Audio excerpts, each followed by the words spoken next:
तो कर्म द्वारा किसी को और मैं तवज्जो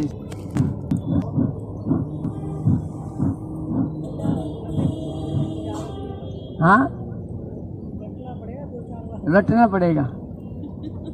खाली एक ही शब्द तो छोड़ा है, वो भी याद कर लो। सबके कर्तव्य हैं, अनासक्त होकर कर्तव्य कर्म करना। कर्तव्य शब्द इसमें छोड़ दिया। आपका कर्तव्य बनता है भाई, समाज के प्रति, राष्ट्र के प्रति, पड़ोसियों के प्रति, अपने प्रति, अपने बच्चों के प्रति, अपने घर के प्रति, सबके प्रति आपका कर्तव्य बनता है। ऐसा नहीं है कि आपने अपने घर में किया, आज मैं तो काम से जाता हूँ, काम से आता हूँ, किसी का बुरा नहीं चाहता, कहीं दान देना पड़े दे देता हूँ। क्यों भैया, और ये इतनी सारी चीज़ें करते हुए कहाँ गए फिर? उनको कौन करेगा? फिर तो तुम पापी कहलाओगे। वो सबसे बड़ा पापी है, वह काम पे जाता हूँ, काम पे आता हूँ, किसी का बुरा नहीं चाहता। ये शुभ कर्म नहीं है, कर्तव्य कर्म में नहीं आता। इसलिए सेवा दल बन गया है, सेवा करते हो वही। ज़्यादातर लोग इसको बड़ा अच्छा मानते हैं। अजी मैं तो किसी का बुरा ही नहीं करता, पता नहीं मेरे साथ बुरा क्यों हो रहा है। तू सहयोग नहीं करता, सह अस्तित्व है, ये सहयोग है, एक दूसरे के पूरक हैं। बड़ों का सम्मान करें, बराबर वालों से सहयोग दें, सहयोग लें, और ऐसे बच्चों को प्यार करें। यही तो नियम है, कर्तव्य तीनों के प्रति है। और इसमें सभी आगे, केवल आपका परिवार ही नहीं, पूरी दुनिया समाज हो। इसमें दुनिया को अपने से जोड़ लो, राष्ट्र रूप में जुड़ जाओ, समाज रूप में, गली मोहल्ले रूप में, हिमालय प्राइड के रूप में कि हम सारे हिमालय में रहते हैं, या कहीं भी गैलेक्सी में रहते हैं, या सिमरदी में रहते हैं, कहीं पंचशील में रहते हैं, सब जगह एक हो जाओ। दो मान के मत जियो। बाह्य प्राणायाम करें।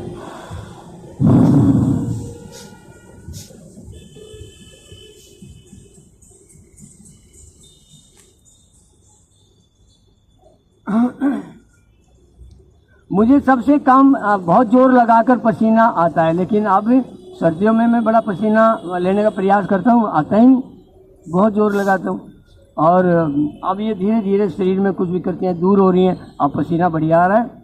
तो ये भी एक बड़ा बदलाव है कि इतना सारा पसीना निकल पा रहा है।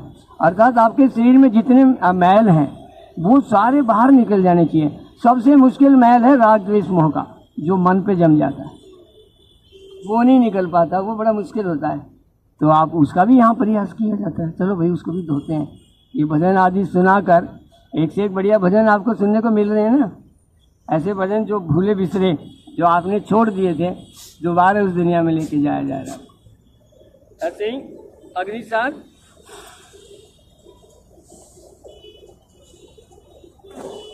और ये जो 3 बंद लगाते हैं ना, ये तो मृत्यु पर विजय का प्राणायाम कहो इसको, प्राणायाम है ये। 3 बंद लगाना, मृत्यु पर विजय कर सकते हो। राग द्वेष से हट जाओ और ये आसन कर लो, गारंटी है आप मृत्यु पर विजय हो जाएगी। लोग बड़े बड़े उपाय बताते हैं, ऐसे करने से मृत्यु पर विजय होगी, ऐसा करने से होगी। मैंने बता दिया, राग द्वेष मोह पर विजय कर लो और ये 3 बंद लगा लो। आपको कोई मृत्यु मार नहीं सकती, रोग बीमारी बुढ़ापा आदि सब पर आपकी विजय हो जाएगी। आप सदा युवा रहे, अद्भुत है। लेकिन हमें पता ही नहीं लगता, हम मनुष्य होते हुए भी, पूरा ब्रह्मांड होते हुए भी, परमपिता परमात्मा का अंश होते हुए भी हम इतने लाचार मजबूर कैसे हैं। अब पेट को हिलाना और ऐसे। गुरुजी, हम लोग अच्छे इसलिए तो आपसे जुड़े हुए हैं, विचारों को सुनते अच्छा लगता है। और मन भी यही चाहता है कि इसी जन्म में मृत्यु पे विजय यहाँ से कर जाते कहते हैं ना, जब तक गीता रामायण सुनो सामने तब तक हम भगवान हैं, वहाँ से निकले और सब भाव भी बढ़िया रहते हैं। वैसे कुछ करके जैसे पूर्ण रूप से नहीं, तो फर्क पड़ता है। भाव शुद्ध होने चाहिए तो ज्ञान शुद्ध होगी, और वो शुद्ध कैसे होगी, अशुद्ध क्या है, शुद्ध क्या है, ये जानना पड़ेगा।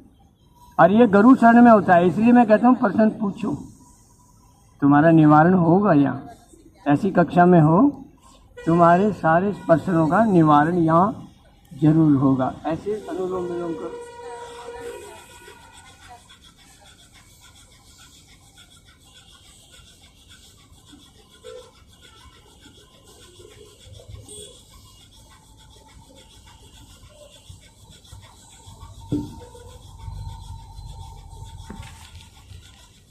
दबाते हो ना तो ये जठराग्नि जाग जाती है और इससे बाकी 12 अग्नि भी जाग जाती हैं। कह रहे जी अग्नि कैसे जगाएं, जो सारी धातुओं को जला दे शरीर में, कैसे जगाएं इसको? अरे मंडूक आसन से सारी अग्नियां, एक अग्नि जागती है और वो बाकियों को जगाती है। ऐसे ही मूल आधार चक्र शक्ति को जगा दो और बाकी चक्र शक्तियां अपने आप जाग जाती हैं। बड़ा आसान है, भगवान हमारे लिए कोई मुश्किल काम करेगा?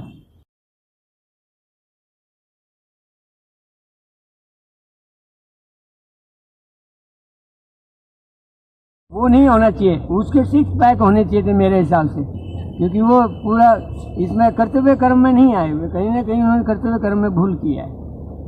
आप अपने ब्रह्मांड को इसको नहीं संभाल पाए, किडनी खराब कर ली, तो कहीं ना कहीं कर्तव्य में उनसे गलती हुई है, तो वो गलती नहीं होनी चाहिए मेरे हिसाब से। चलो विरामरी करो, के बंधन में बनाना सीखो, तब जीवन चलेगा। और विवेक लो, अपने आप ही परमात्मा के बंधन में सब रहो ना। नहीं मुझे तो आज़ादी चाहिए, सारा शरीर तो तेरा बंधन में, लीवर किडनी सारे शरीर के साथ बंधे हुए हैं। किस किस को निकाल के बाहर फेंकोगे? हार्ट को फेंकोगे, किसको फेंकोगे? हाथ पैर किसी को नहीं फेंक सकते, सब बंधन में है, आत्मा के साथ बंधे हुए हैं। ऐसा थोड़ा है कि 4 शरीर भगवान ने बांध रखे हैं, सतूल सूक्ष्म और तुरीय और कारण शरीर, सब बंधे हुए हैं, मजाल कोई हटा दे। ऐसे ही कर्म बंधन है। हाँ क्या सुना नहीं? 4 शरीर में एक तो क्या स्थूल हो गया, सूक्ष्म आत्मा हो गया, आत्मा वाला शरीर मरने के बाद, और 2 शरीर है ना। कारण ये बना किससे है? ये प्रकृति के गुणों से बना है शरीर, रजोगुण तमोगुण सतोगुण, ये कारण है। कारण माने मेटेरियल क्या लगा है इसमें, किससे बना है ये, उसको कारण बोलते हैं। भाई क्या लिया, कुम्हार ने घड़ा बनाया, कैसे बनाया? कारण क्या है घड़े बनने का? मिट्टी कारण है, मिट्टी लिया कुम्हार ने बना दिया। ऐसे ये शरीर किसने बनाया? भगवान ने बनाया, प्रकृति से 3 गुण ले बना दी, ये कारण है। और तुरीय शरीर तो वो है जो सदा रहता है, उसको आत्मा को हो परमात्मा को हो। पड़ोसी गलत है, इसके कारण दुखी हो रहा हूँ मैं। वो पड़ोस में अपना परिवार भी हो सकता है, पति पत्नी भी हो सकते हैं, बेटा बेटी भी हो सकते हैं, बहन भाई भी हो सकते हैं, चाचा ताऊ भी हो सकते हैं, कोई पड़ोसी मित्रगण हो सकते हैं, अन्य कोई भी हो सकता है। अब उसको कहने बोले कि ये गलत है, ये ठीक हो जाए ना, फिर तो बात नहीं। अपने को हम देखना नहीं चाहते, मुख्य अपने सुधारता है। में देखा जाए तो कोई भी मुझे ऐसा मिल जाए जो मेरे को सही रास्ता दिखा दे। अब सही रास्ता दिखाने वाले जितने भी व्यक्ति हैं संसार में, और जो व्यक्ति चाहते हैं रास्ता दिखाने वाले को ढूंढना चाहते हैं, तो वो उसकी पसंद का एक व्यक्ति मिल सकता है, लेकिन वो एक व्यक्ति जो सबकी पसंद का हो जाए ऐसा नहीं हो सकता। आपके पसंद का मैं गुरु हो सकता हूँ, मैं सबका गुरु हो जाऊँ ऐसा नहीं हो। सब मुझे पसंद करें ऐसा नहीं है, क्योंकि सबकी पसंद अलग अलग है, और कोई किसी को चाहता है, कोई किसी को चाहता है, तो ये अंतर पड़े। तो फिर ऐसे ही एक बड़ी विचित्र संसार की व्यवस्था है कि जो ये कहता है ना मेरे कर्म तो ठीक है, वो बुरे कर्म कर रहा है। अब ये अच्छे कर्मों की और बुरे कर्मों की जो आप परिभाषा करते हो, उसमें भयंकर विसंगतियाँ होती, भयंकर बड़ी बड़ी विसंगतियाँ होती। बल्कि मैंने देखा ना, वे 2 आदमी कन्हैया लाल की गर्दन काट दी और रास्ते में पुलिस वालों ने उनको पकड़ लिया। वो पुलिस वालों से कुछ नहीं कह रहे, बड़ी श्रद्धा से कह रहे हैं, भक्ति भाव से, अरे भैया हमें क्यों पकड़ रहे हो, हमने तो अल्लाह का काम किया है। अब देखो हमने कुछ भी गलत नहीं किया, हम पूरी श्रद्धा से कह रहे हैं भैया, भक्ति भाव से कह रहे हैं, हमने कोई गलत कार्य नहीं किया, हमने उसका गला काटा ना, देखो भाई देखो, हमने वीडियो भी बनाई, आप देखिए ना कितनी, हमने एक भगवान का वो वहाँ कलमा भी पढ़ा है, बड़ी श्रद्धा से हमने काम किया है, अल्लाह का कार्य किया। आप हमें नहीं पकड़ो, जो दोषी उनको पकड़ो ना, जो बुरा करते हैं। हम बुरे व्यक्ति थोड़े हैं, हम तो बड़े अच्छे व्यक्ति हैं, बहुत भले हैं, श्रद्धावान हैं, भगवान के अल्लाह के प्रति हम बड़े निष्ठावान हैं। अच्छा वो कर्म सही हो सकता है, इतनी वजह से बोल रहे हो तो।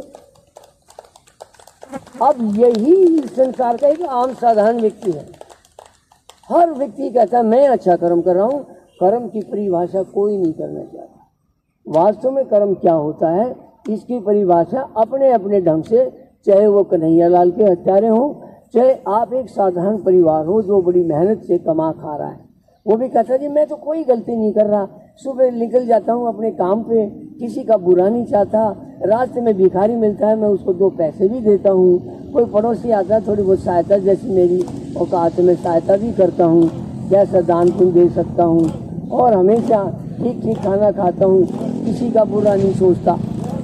वो भी अपने आप को बिल्कुल ठीक बता रहा, कर्म की परिभाषा बता रहा है वो।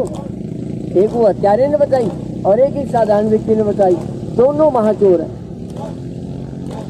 दोनों महापापी, सृष्टि चक्र को भंग कर रहे हैं और उनको पता नहीं लग रहा मैं गलत कर रहा हूँ। वो भी कह रहा है मैंने गला काटा है जी, मैंने तो श्रद्धा से किया है। ये भी कह रहा है मैं तो श्रद्धा से अपने काम पे जाता हूँ, काम पे आता हूँ, किसी का बुरा नहीं चाहता, भलाई के कामों में सहयोग करता हूँ और बड़े बड़े अच्छे अच्छे काम करता हूँ और मैं तो ठीक हूँ बिल्कुल। वो अच्छे बुरे की परिभाषा, ये परिभाषा मैंने आप लोगों को यहाँ अनेक बार बताई है, लेकिन आपने ग्रहण किया ना किया आपका दोस्त। कर्म की परिभाषा मैंने बताई है, यहाँ केवल सेवा करने आए हो, यहाँ सामर्थ्य का उपयोग संसार के लिए होता है, आपके अपने लिए है ही, आपके लिए केवल ज्ञान काम आए और भगवान के लिए प्रेम। आप मोह में आके यहाँ प्रेम कर रहे हो, मैं तो अपने काम से प्रेम करता हूँ, उस काम पे जाता हूँ, काम पे जाता हूँ, आपको कोई मतलब नहीं है संसार से। आप अपने अपने अंधा बाटे सीढ़नी अपने अपने को दे, उस काम में लगे हुए आप करोगे, संसार का भला क्या करोगे? ये जो सृष्टि चक्र को आप भंग कर रहे हो, इसलिए आप महापापी। ये कई बार इसमें मैं आपको सुनाता भी हूँ, ज्ञान भी देता हूँ, लेकिन इन बातों को सुन के आप अपने विचार के माध्यम से, अपने संस्कार के माध्यम से, अपने स्वभाव के माध्यम से इस बात को गुरु जी को कहते ही रहते हैं, छोड़ो ना हम तो ठीक है। नहीं, इतना भी नहीं कहते गुरुजी, थोड़ी मन में रखते हैं उस बात को, लेकिन घर पे जाते हैं ना, घर के काम में फिर वो एक तरफ ही रखी रह जाती है बात। एक तरफ हम ये नहीं कहते कि गुरुजी कहते रहने दो, कहने दो, नहीं, हम आपकी बातें बड़े ध्यान से सुनते हैं, हमें बहुत अच्छा लगता है। आपका बहुत बहुत धन्यवाद। और सुबह सुबह ये बातें सुबह सुबह ज्ञान हमें देते हो आप, हम उस पर अमल करते हैं। अमल करते हैं। हम खाली जब बैठते हैं तो हम करते हैं, बहुत हम आपको बढ़िया याद ये। करते हैं गुरुजी। हम प्रभावित नहीं होते। अब बात बनने लगी, चल ये भी बहुत अच्छा एक बदलाव है। अब मैं भी आज महसूस कर रहा था इस बात को कि मैं ये जो